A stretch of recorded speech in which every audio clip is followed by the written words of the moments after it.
And now it will be my great pleasure to pass the word to the two keynote speakers that are going to address the conference. First, I would like to introduce Her Excellency Patricia Flor, who is Ambassador and Special Envoy for Eastern Europe, Caucasus and Central Asia from the Federal Ministry of Foreign Affairs, Germany, and His Excellency Peter Samneby, who is the EU Special Representative for South Caucasus. We're really happy to have both of you here. And yes, without further ado, I would like to pass the floor to Mrs. Patricia Flor. Thank you. Thank you very much, and thank you also for having invited me to this conference, and I'm very happy to contribute to this very important subject, East-West dialogue. Let me make one point for a start.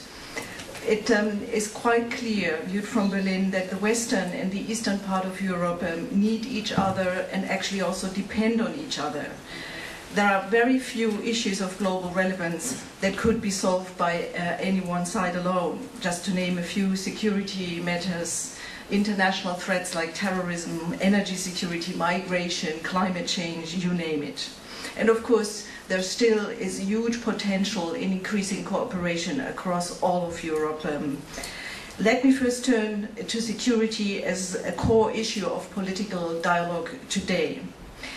In August 2008, the relationship between Russia and the West reached a dramatic low, reminding us almost of times we thought overcome since the Cold War.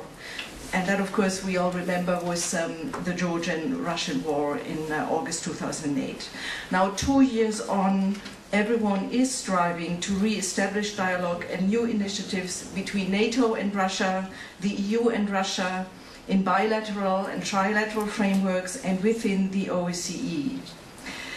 Now, the atmosphere of the Russian-Western dialogue has hugely improved, and I also would say that, of course, there is a hope that over time we can also come back to the Georgia issue, but at the moment we have to say, regrettably, that we are no closer to solving this particular conflict in our neighborhood. When talking about European Atlantic security, let me highlight some aspects which are important from a German point of view. First, President Medvedev's proposal of a European security treaty has triggered a comprehensive dialogue on Europe's common security in the OSCE. The so-called Corfu process has started to rebuild confidence by promoting an open discussion. With a view to the upcoming OSCE summit in Astana, and mind, it's the first meeting of OSCE heads of state and government in 11 years, we should now agree on specific and future-oriented steps aimed at strengthening our common security in Europe. These should include, from our point of view, intensified efforts to resolve the regional conflicts, increase the OSCE's crisis prevention capabilities, as well as also strengthening instruments of arms control and confidence and security building measures, to mention just a few areas. Second, the NATO-Russia Council has gradually but also effectively resumed work. A joint review on common security challenges, initiated by Secretary General Rasmussen in December 2009, will soon be concluded and offers a very good basis for joint action between NATO and Russia. Let me also mention that on Afghanistan we have already reached a very good level of cooperation. Germany also very much welcomes that President Medvedev has accepted the invitation to the NATO summit in Lisbon on 19 and 20 November. So there will be a NATO-Russia Council at the highest level in Lisbon. The new strategic concept of NATO will also underline the strategic importance of the NATO-Russian partnership. The NRC summit will help to further develop transparency, trust, and joint action. On missile defense, as you know, a very sensitive issue, we will try to overcome past divisions and open up a perspective for future cooperation between NATO and Russia. Finally, we are convinced that tangible progress in solving protracted conflicts in our neighborhood is indispensable in order to foster confidence towards a framework of enhanced European security. Federal Chancellor Merkel and President Medvedev at their meeting in Meseberg in June put forward the idea of a new level of European-Russian security dialogue.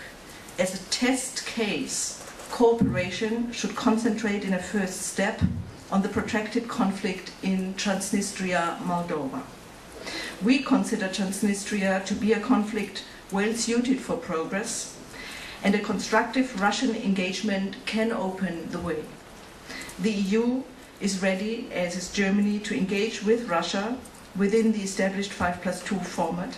We are expecting now formal 5+2 talks to start as soon as possible, and since the special representative of the EU is with us, I'm sure we can deepen that also in discussion.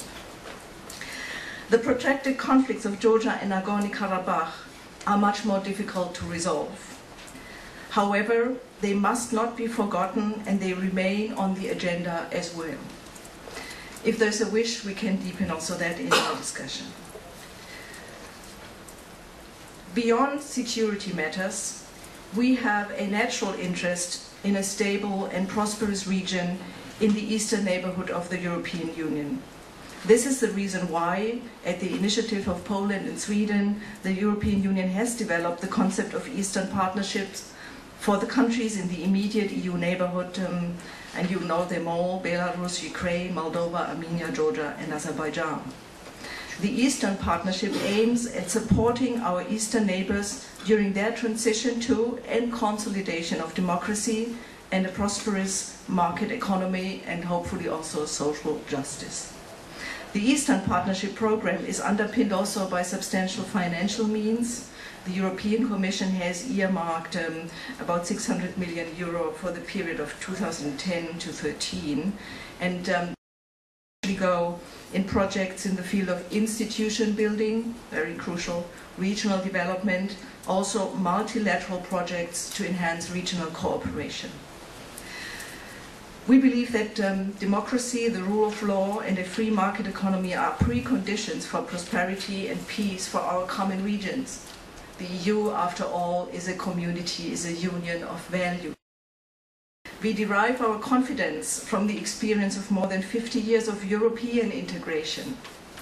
However, we acknowledge that this is not an easy path for our neighbors, and let me say here that Germany, having united an eastern and a western part 20 years ago, well knows how difficult a transition can be. Therefore, the Eastern Partnership offers tools to get there and to bring our partners as close to European standards and the European Union as possible. First of all, let me mention the association agreements as a tool.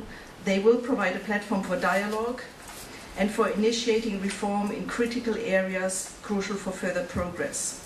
Also, on offer is a deep and comprehensive free trade agreement, and what that means is simply an integration into the European market for our partners. We also encourage partners to share experiences and best practices. The Eastern Partnership, in its multilateral part, has established permanent platforms for multilateral dialogue in the fields of energy, economy, democracy, people-to-people contacts. We don't want this to be a process that is limited to governments and to public officials. And I hope that I will see some of you a little bit later in November, when the German Foreign Office will host the second Civil Society Forum of the Eastern Partnership on 18th and 19th of November, where NGOs from all Eastern Partnership countries and from the European Union will participate. We look forward to welcoming also representatives from Russia and Turkey as third country participants. The inclusion of participants from third countries into projects of the Eastern Partnership is part of the concept, and it has been fully supported by Germany from the start. The Eastern Partnership is about cooperative engagement and not about building new frontiers somewhere in Europe. Although, as some of you know, Russia has opted not to participate directly in the Eastern Partnership program, it of course remains a crucial player beyond the security field, which I mentioned before. And therefore, already in 2008, Germany has initiated the German-Russian Partnership for Modernization. And it's a partnership that aims at taking up the modernization agenda of President Medvedev and supported by concrete projects within our bilateral agenda. I would like to underline at this point that we understand modernization in a very comprehensive way.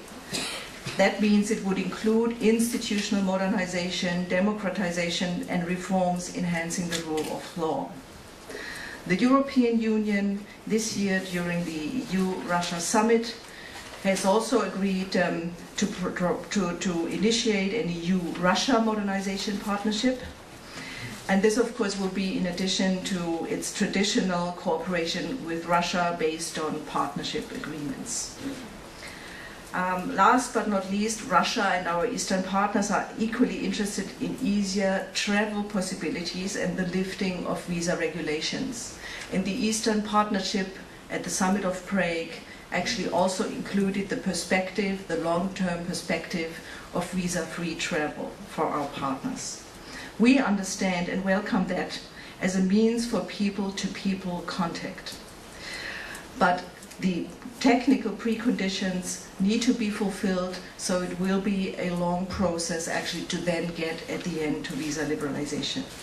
The EU has already entered into a dialogue on visa questions with our eastern neighbors, and with some of them already there are visa facilitation agreements which have been concluded. Ladies and gentlemen, the range of the East-West dialogue, as you see, it's wide, it's deep, it is very complex. And now, of course, to answer the question of this conference, who is afraid, I dare say on behalf of the German government, certainly not us. Thank you.